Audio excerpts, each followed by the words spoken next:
Cinema actors గొప్ప ఉపాధ్యాయులు మనందరికీ కూడా పనికిమాలిన రాజకీయ నాయకులు చేసేటువంటి వ్యక్తిగత దూషణల మీద కామెంట్ చేయడానికి. అందరికీ నమస్కారం. thumbnail చూసే ఉంటారు, కాపాడుదాం మన పిల్లల్ని. ఇది ఒక ఆలోచనాత్మకమైనటువంటి ప్రశ్నలు ఉన్నటువంటి ఒక వీడియో. మనందరికీ కూడా పిల్లల్ని బాగా చదివించాలి, మంచి మార్కులు సంపాదించేటట్లు చేయాలి, మంచి ఉద్యోగం సంపాదించాలి అనేటువంటి నిన్నటి తరం ఆలోచనతో మనం అందరూ ఉంటాం. ఈ రోజున పరిస్థితి మారిపోయింది. పిల్లలకి కావలసినటువంటి ఆత్మవిశ్వాసం, self regulation, self learning, growth mind set లాంటి లక్షణాలు లేకపోతే ఎన్ని మార్కులు సంపాదించేటట్లు మీ పిల్లల్ని చేసినా ఈ రోజు ఉన్నటువంటి ప్రపంచంలో వాళ్ళ యొక్క లైఫ్ కి గ్యారంటీ లేనటువంటి సందర్భం. ఇది వరకు జాబ్ వస్తే 60 సంవత్సరాల వరకు ఎవరు కదపనటువంటి సుఖమైనటువంటి జీవితాన్ని చూసినటువంటి తరాలు ఉన్నాయి. అంతకుముందు 25 సంవత్సరాల క్రితం జాబ్ వస్తే వెంటనే పెద్ద పెద్ద శాలరీస్, 6 అంకెల జీతాలు. కానీ అది ఇప్పుడు 40-45 సంవత్సరాలకు వచ్చేటప్పటికి రిటైర్మెంట్ తీసుకోవాలా అనిపిస్తున్నటువంటి సందర్భం. మరి చూడండి, రాబోయేటువంటి రోజుల్లో పరిస్థితి ఎట్లా ఉంటుందో. ఒకసారి పిల్లల్ని అర్థం చేసుకోవటం, వాళ్ళని భవిష్యత్తుకి రెడీ చేయటం అంటే రాబోయే 5, 10, 20, 30 సంవత్సరాల్లో ఉన్నటువంటి మార్పులు ఊహించటము, ఇప్పటికీ నిన్నటికి ఉన్నటువంటి మార్పుల మధ్య వ్యత్యాసాన్ని చూసి ఆలోచించాల్సినటువంటి అవసరం ఉంటుంది. మనందరికీ కూడా పనికిమాలిన రాజకీయ నాయకులు చేసేటువంటి వ్యక్తిగత దూషణల మీద కామెంట్ చేయడానికి, దాని మీద డిస్కస్ చేయడానికి టైం ఉంటుంది. లేదా పనిలేని సినిమా యాక్టర్స్ చేసేటువంటి కామెంట్స్ మీద రియాక్ట్ అవటానికి టైం ఉంటుంది. కానీ సమాజానికి వెన్నెముక లాంటి విద్యా వ్యవస్థ మీద మన బాధ్యతను నిర్వర్తించటానికి, మన పాత్రను నిర్వర్తించటానికి సమయం ఉండదు అనేటువంటిది నిత్య సత్యం.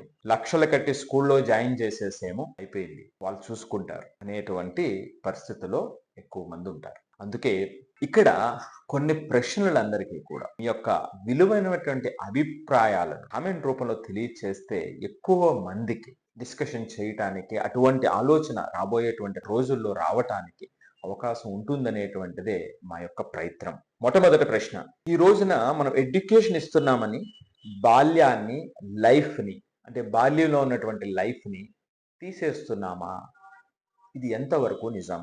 ఫ్యాక్టరీస్ లాంటి కోచింగ్ సెంటర్స్, ఇంటర్నేషనల్ స్టాండర్డ్స్ అని చెప్పుకునేటువంటి స్కూల్స్, 40-50 యాక్టివిటీస్ ఉన్నాయని చెప్పుకున్నటువంటి స్కూల్స్ లో పిల్లలకి స్పెసిఫిక్ గా ఏదైనా ఒక యాక్టివిటీ మీద అన్లిమిటెడ్ ఆ ఎఫర్ట్ పెట్టి ఆ ఇంట్రెస్ట్ తీసుకొచ్చేటువంటి సందర్భం ఎక్కడైనా జరుగుతుందా? వాళ్ళకి కావాల్సినటువంటి physical strength, socialisation, mental strength, అలాగే రిలేషనల్ ఎక్సలెన్స్ అనేటువంటివి ఎక్కడైనా అందుతున్నాయా? ఇందులో అందరి పాత్ర ఒక స్కూల్స్ మాత్రమే కాదు, ఇటు పేరెంట్స్, స్కూల్స్ ఇద్దరి మధ్య ఉన్నటువంటి బాధ్యత ఇది. మరి దీని మీద మీ అభిప్రాయం ఏమిటి? ఈ ప్రశ్నపై రెండవ ప్రశ్న, ఇది వరకు స్కూల్స్ చదివిన తర్వాత 10-15 సంవత్సరాలు, 20 సంవత్సరాలు, 30 సంవత్సరాల తర్వాత ఆ స్కూల్ వైపును వెళ్ళినప్పుడు, ఆ స్కూల్ని చూసినప్పుడు, దాని గురించి గుర్తు తెచ్చుకునేటప్పుడు పవిత్రమైనటువంటి ఆలయాలుగా ఎక్కువ మంది భావించేటువంటి సందర్భం ఉండేది. ఇప్పుడున్నటువంటి అంటే గత 20 సంవత్సరాల నుంచి జరిగినటువంటి కాలంలో ఎంతమంది పిల్లలు వాళ్ళు చదివినటువంటి స్కూల్స్ వాళ్ళని తీర్చిదిద్దినటువంటి పవిత్ర ఆలయాలుగా ఎంత శాతం మంది పిల్లలు గుర్తిస్తారు? ఒకసారి మీ అభిప్రాయం చెప్పండి. మూడవ ప్రశ్న, పెద్ద క్రైసిస్ ఇది, తెలుగు కమ్యూనిటీకి పెద్ద క్రైసిస్. అదేమిటంటే ఒక పక్క కార్పొరేట్ కాలేజెస్ అని, మరొక పక్క కోచింగ్ క్లాసెస్ అని, మరొక పక్క ఇంటర్నేషనల్ స్కూల్స్ అని, అన్నీ కలిపి నాలుగో పక్క గవర్నమెంట్ స్కూల్స్ లో ఇంగ్లీష్ మీడియం అని, అన్నీ కలిపి తెలుగు విద్యార్థులకి తెలుగును దూరం చేయటం నిజమా కాదా? మాతృభాషగా ఉన్నటువంటి పిల్లలు తెలుగును రాయలేక, తెలుగును చదవలేక ఉన్నటువంటి వాళ్ళ శాతం ఎంతమంది? తెలుగు రాకపోవటం ఫ్యాషన్, తెలుగు రాకపోవటం హయ్యర్ పర్పస్ అని అనుకోవటం మన దౌర్భాగ్యం కాదా? కన్న తల్లి లాంటి మాతృభాషను దూరం చేసినటువంటి పాపం గవర్నమెంట్దా, స్కూల్స్దా, పేరెంట్స్దా? ఇంగ్లీష్ను నేర్పొద్దని ఎవడు అనలేదు, తెలుగును నిర్లక్ష్యం చేయొద్దని, తెలుగు యొక్క మన మాతృభాష యొక్క విలువను పిల్లలకు దూరం చేయొద్దని. అది దూరమైన మరుక్షణం ఆ తెలుగు కమ్యూనిటీ యొక్క పవిత్రత, దాని యొక్క రోల్ ఏమైపోతుంది? ఆ టైంలో జీవించినటువంటి ఆ తరాల యొక్క బాధ్యత కాదా అది? ఇది క్రైసిస్ కాదంటారా? ఇది నిజం కాదంటారా? ఏమిటి మీ అభిప్రాయం చెప్పండి. 4వ ప్రశ్న. గొప్ప ఉపాధ్యాయుడు అంటే గొప్ప సర్టిఫికేట్ సంపాదించడం కాదు. డిఎస్సిలో ర్యాంక్ రావటం కాదు. గొప్ప ఉపాధ్యాయుడు ఎప్పుడు తయారవుతాడో తెలుసా? అత్యుత్తమ ఉపాధ్యాయుడు ఎవరి వల్ల తయారవుతాడో తెలుసా? వాళ్ళు చదివిన చదువుల వల్ల మాత్రమే కాదు. వాళ్ళు సాధించిన ర్యాంకుల వల్ల మాత్రమే కాదు. వాళ్ళు సాధించిన మెరిట్ వల్ల మాత్రమే కాదు. అది లేకపోయినా గొప్ప ఉపాధ్యాయుడు విద్యార్థుల నుండి తయారవుతాడు. ఇదేమిటి ఆశ్చర్యంగా, విద్యార్థుల నుండి గొప్ప ఉపాధ్యాయుడు తయారవటం ఏంటి?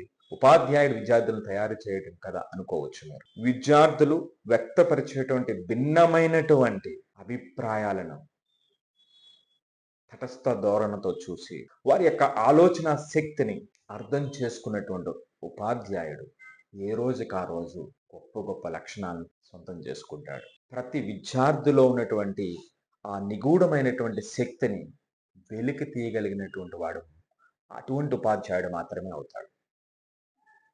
ఉపాధ్యాయుడు అతను అనుకున్నటువంటి సమాధానం పిల్లవాడు చెబితే వాడు గొప్పవాడు అనుకునేటువంటి ఉపాధ్యాయుడు ఎప్పటికీ కూడా మీడియోకర్ ఉపాధ్యాయుడిగానే మిగిలిపోతాడు. అందుకే నేను అన్నది, ఉపాధ్యాయుడు విద్యార్థుల యొక్క భిన్నమైనటువంటి మనస్తత్వాలను, భిన్నమైనటువంటి ఆలోచనలను ఆశాంతం అర్థం చేసుకున్నప్పుడు అప్పుడు అప్పుడు మొదలవుతుంది ఉపాధ్యాయుడి యొక్క గొప్ప ప్రయాణం. అందుకే అటువంటి అత్యుత్తమ ఉపాధ్యాయులు క్లాసుకి వెళ్ళటానికన్నా ముందు, వెళ్ళి వచ్చిన తర్వాత మరింత ఉత్సాహంగా ఉంటారు. మీడియోకర్ ఉపాధ్యాయులు క్లాస్కి వెళ్ళొచ్చిన తర్వాత ఎగ్జాస్ట్ అవుతారు. మరి మీరేమంటారు? ఉపాధ్యాయుడు విద్యార్థుల నుండి అత్యుత్తమ ఉపాధ్యాయులుగా తయారవుతాడు అనేటువంటి అభిప్రాయాన్ని ఏకీభవిస్తారా? విభేదిస్తారా? 5వ ప్రశ్న. మార్కులు, ర్యాంకులు మాత్రమే అనేటువంటి గ్రూప్ ఒక పేరెంట్ గ్రూప్. మార్కులు అవసరం లేదు, నువ్వు చక్కగా కష్టపడకు అనేటువంటి వాళ్ళు మరొక గ్రూప్. వీళ్ళిద్దరూ కూడా ఆ పిల్లలను నాశనం చేసేటువంటి తల్లిదండ్రులు కాదంటారా? అసలు నువ్వు స్ట్రెస్ తీసుకోవద్దు, మార్కులు, ర్యాంకులు అసలు పట్టించుకోవద్దు, అస్సలు పట్టించుకోవద్దు. అంటే దాని విలువని చెప్పకుండా పట్టించుకోవద్దని చెబితే ఆ చిన్నపిల్లలకి ఏ విధంగా అర్థం చేసుకుంటారు? మార్కులు, ర్యాంకులు మాత్రమే నీ ప్రపంచం, ఇది రాకపోతే నువ్వు వేస్ట్ అనేటువంటి వాళ్ళు ఏ విధంగా వాళ్ళు, ఆ పిల్లలు నిరాశ నిస్పృహలో ఉంటారు ఏ రోజుకి ఆ రోజు. మధ్య మార్గంలో బ్యాలెన్స్ ఇస్ ద కీ కదా. ముందంటూ ఇంట్రెస్ట్తో చదవటం మొదలు పెడితే, ఆ ఇంట్రెస్ట్ అంటూ ఉంటే, ఆ ఇంట్రెస్ట్ని తెప్పించేటువంటి ప్రయత్నం చేస్తే అప్పుడు కదా, అది కదా చేయాల్సినటువంటిది. ఎందుకంటే ఆశ్చర్యం ఏమిటంటే, ఎప్పుడైతే ఆ ఇంట్రెస్ట్ వాళ్ళకి పెరుగుతూ వెళ్తుందో, దాని మీద వాల్యూ పెరుగుతూ వెళ్తుందో, ఈ మార్కులు, ర్యాంకులు అనేటువంటివి ఆటోమేటిక్గా దాని వెనక వస్తాయి.